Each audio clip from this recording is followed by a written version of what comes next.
নমস্কার সকলকে। তো বন্ধুরা, এই ভিডিওতে আমরা আবারও একবার কথা বলবো কলকাতার নাইট রাইডার্স দলকে নিয়ে, যেখানে মাস্তাফিজুর রহমানকে বাদ দেওয়ার ফলে বাংলাদেশে কি কি এফেক্ট পড়লো, মানে অ্যাকচুয়ালি বাংলাদেশিরা কি কি রিয়্যাক্ট করছে এই বিষয়টা নিয়ে, সেই বিষয় নিয়ে কথা বলবো। সেই সঙ্গে মাস্তাফিজুর রহমান চলে যাওয়ার পরে কোন কোন বিকল্প ভালো হতে পারে কেকেআরের জন্য, মানে অ্যাজ এ বোলিং অপশন, সেই বিষয় নিয়ে কথা বলবো। এবং তার থেকেও বড় ইম্পর্টেন্ট যে বিষয়টা নিয়ে কথা বলবো সেটা হলো এই বছর কেকেআর এর ক্যাপ্টেন কে হতে পারে, নতুন ক্যাপ্টেন আসতে চলেছে, তো সেই বিষয়টাও কথা বলবো। তো তোমাদের কাছে একটা রিকোয়েস্ট, তোমরা অবশ্যই ভিডিওটা শেষ পর্যন্ত দেখতে থাকো, খুব খুব খুব ইম্পর্টেন্ট টপিক হতে চলেছে, ইম্পর্টেন্ট কিছু তথ্য তোমরা পেতে চলেছো। এবং ভিডিও শেষে তোমাদের মতামতটা অবশ্যই কমেন্টে জানিয়ে দিয়ে যেও।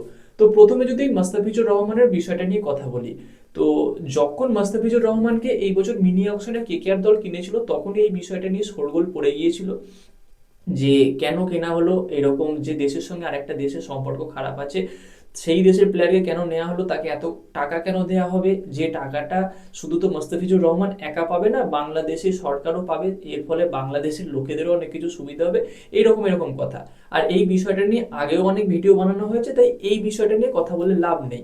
তবে এই মুহূর্তে বাংলাদেশিদের যেটা সিদ্ধান্ত বা যেটা খবর আসছে সেটা হলো বাংলাদেশের কোনো চ্যানেলে নাকি দেখানো হবে না আইপিএল, মানে মোদ্দা কথা হলো আইপিএল কে বয়কট করেছে বাংলাদেশিরা, কোথাও দেখানো হবে না। এবং সেই সঙ্গে এটাও শোনা যাচ্ছে যে বাংলাদেশ ক্রিকেট বোর্ড নাকি বলতে চাইছে যে এই বছর টি-20 বিশ্বকাপ খেলতে বাংলাদেশকে তারা ভারতে পাঠাবে না। তো তার তো একটা লিগ্যাল কারণ দেখাতে হবে, এমনি এমনি পাঠাবো না বলেই তো পাঠাবো না, এরকম হয় না, একটা সঠিক কারণ দেখাতে হবে, তারপরেই কিন্তু এই বিষয়টা গ্রাহ্য হবে। তো আপাতত এই দুটোই রিয়াকশন বেরিয়ে এসেছে বাংলাদেশের দিক থেকে, তো সেটা তোমাদের সঙ্গে শেয়ার করলাম। তো এই গেল মাস্তাফিজুর রহমানের বিষয়টা নিয়ে বাংলাদেশিদের রিয়াক্ট। এবার কথা বলবো মাস্তাফিজুর রহমানের বিকল্প কে হতে পারে। এই বিষয়টা নিয়ে আগেও দুটো ভিডিও বানিয়েছি, সেখানে দু একটা প্লেয়ারের নাম আমি বলতে মিস করে গেছিলাম, সেই দুটো প্লেয়ারের নামও এখানে বলবো। তার মধ্যে একজন হলো ফাজালুক ফারুকি, যে আফগানিস্তানের বোলার, এবং আরেকজন হলো নবীনুল হক, এও আফগানিস্তানের বোলার। এই দুটো বোলারকে তোমরা ভালোভাবেই চেনো, যারা আইপিএল দেখো বা মোটামুটি ক্রিকেটের খবরাখবর রাখো, তারা সবাই জানো। এবং সেই সঙ্গে আলজারি জোসেফের কথা বলেছি, কোয়েটজির কথা বলেছি, তো এরা তো আছেই। তো এই সমস্ত প্লেয়ারের মধ্যে যে কোনো একটা প্লেয়ারকে কেকেআর দল টার্গেট করতে পারে মাস্তাফিজুর রহমানের বিকল্প হিসাবে। তবে আমার মতে টি-20 বিশ্বকাপ পর্যন্ত ওয়েট করে যাওয়া উচিত। টি-20 বিশ্বকাপে কোন প্লেয়ার কেমন পারফরমেন্স দেয়, ভারতে এসে ভারতের পিচে বা ইডেনের পিচে কেমন পারফরমেন্স দেয়, তার উপরে কিন্তু এই সিদ্ধান্তটা কিছুটা যদি কলকাতা ম্যানেজমেন্ট রেখে দেয়, সেটাই হয়তো তাদের জন্য বেটার হবে। তো সেক্ষেত্রে আরো ভালো কোনো অপশন আসতে পারে কেকেআর দলের কাছে। তো এই গেল এই বিষয়টা নিয়ে আপডেট, ছোট করে আপডেট দিয়ে দিলাম। এবার যে বিষয়, আসল বিষয়টা নিয়ে কথা বলবো, সেটা হলো কেকেআর দলের ক্যাপ্টেন কি হতে চলেছে এই মরশুমের জন্য। দেখো, এইটাও তোমাদের আমি আগে কিছুটা হিন্টস দিয়েছি, যেটা হলো আজিঙ্কে রাহানে। এই আজিঙ্কে রাহানের নামের পাশ থেকে কিন্তু সি এই লেখাটা উঠিয়ে দেওয়া হয়েছে, তোমরা কেকেআর এর অফিসিয়াল ওয়েবসাইট দেখলেও এই বিষয়টা দেখতে পাবে। তো আপাতত কেকেআর দলের কিন্তু কেউ ক্যাপ্টেন নেই, মানে আজিঙ্কে রাহানেও নেই। তো এই ক্যাপ্টেন্সির দিক থেকে দেখতে গেলে এই সময়টা কিন্তু সব থেকে ভালো সময়, সুবর্ণ সুযোগ, সুইটেবল টাইম বলা যেতে পারে ক্যাপ্টেনকে পরিবর্তন করার জন্য। কারণ প্লেয়ার চেঞ্জ হয়েছে, ম্যানেজমেন্টের মানে যারা কোচিং স্টাফ আছে তাদের চেঞ্জ হয়েছে, ভালো ভালো প্লেয়ার এসেছে, তো সেই ক্ষেত্রে ক্যাপ্টেনেরও চেঞ্জ হওয়াটা দরকার। এবার দেখো, আজিঙ্কে রাহানে মোটামুটি এই বছর কেকেআর যে সমস্ত প্লেয়ার আছে তাদের মধ্যে সব থেকে অভিজ্ঞ প্লেয়ার, এক্সপিরিয়েন্স প্লেয়ার। তো তাকেই যে ক্যাপ্টেন্সি দেওয়া হবে তার কোনো মানে নেই, আমি মানে দেখছি না। কারণ যতই ভালো প্লেয়ার আজিঙ্কে রাহানে হোক, যতই ভালো ফর্মে থাকুক, গত বছর কিন্তু আজিঙ্কে রাহানের বেশ কিছু সিদ্ধান্ত আমাদের কারোর ভালো লাগেনি। বেশ কয়েকটা সিদ্ধান্ত কিন্তু মানে এগেনস্টে গেছে, ব্যাকফায়ার করে গেছে, তার বেশ কিছু সিদ্ধান্ত, বেশ কিছু ডিসিশনের জন্য কিন্তু কেকেআর দলকে পস্তাতে হয়েছে।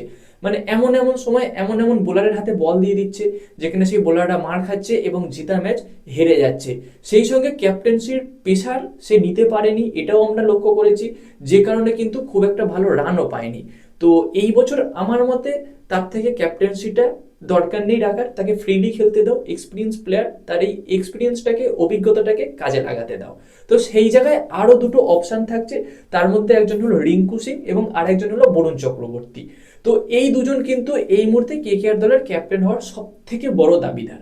তো এই দুজনের মধ্যে আমি এগিয়ে রাখবো রিঙ্কু সিংকে। কেননা এই বছর যে সৈয়দ মুস্তাক আলী ট্রফি হলো, সেই সৈয়দ মুস্তাক আলী ট্রফিতে কিন্তু তামিলনাড়ুর ক্যাপ্টেন্সির দায়িত্ব ছিল বরুণ চক্রবর্তী।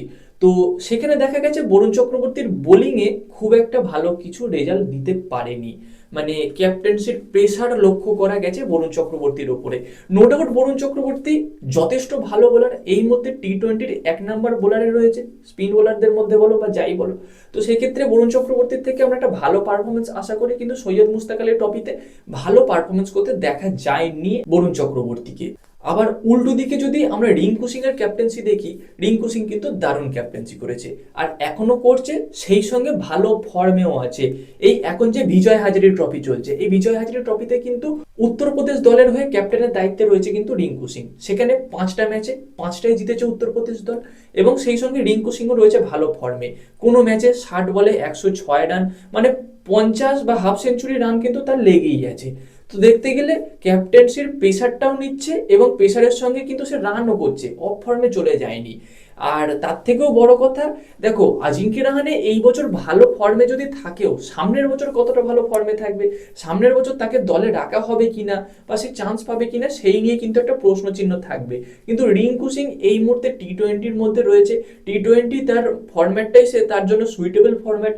আর তার থেকেও বড় কথা, যেহেতু সে ক্যাপ্টেন হিসাবে পরীক্ষিত, সে এই ঘরোয়া লিগে সে ক্যাপ্টেন্সির দায়িত্ব পালন করছে এবং ভালো রেজাল্ট নিজেও করছে, দলকেও ভালো রেজাল্ট দিচ্ছে। তো সেদিক থেকে দেখতে গেলে রিঙ্কু সিং এর অপশনটা বেস্ট হতে চলেছে। আমি তো পার্সোনালি বলবো রিঙ্কু সিংকে ক্যাপ্টেন করে দাও, আপাতত দরকার নেই। হ্যাঁ, ভাইস ক্যাপ্টেন হিসাবে তুমি রাখতে পারো আজিঙ্ক্য রাহানেকে।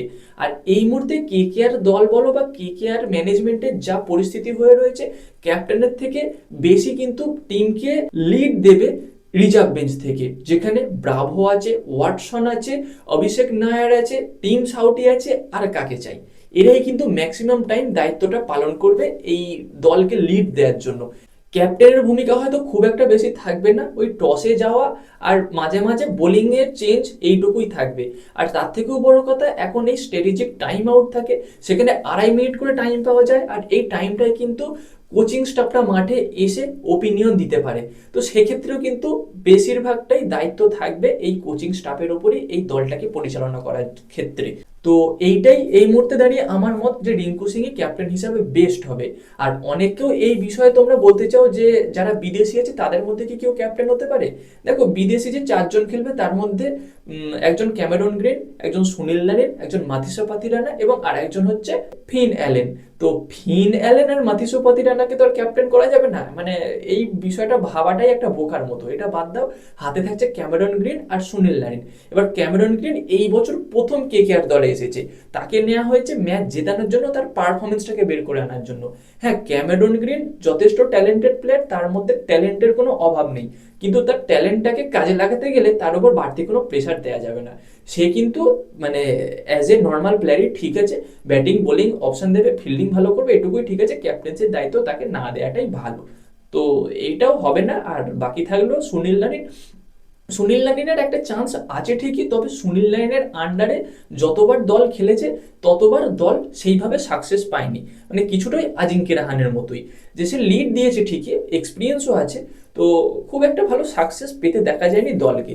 শুধু কেকেআর দলের জন্যই বলছি না, আরও অন্যান্য ফ্র্যাঞ্চাইজি বলো বা তার নিজস্ব দলের হয়ে বলো, খুব একটা ভালো সাকসেস দিতে পারেনি।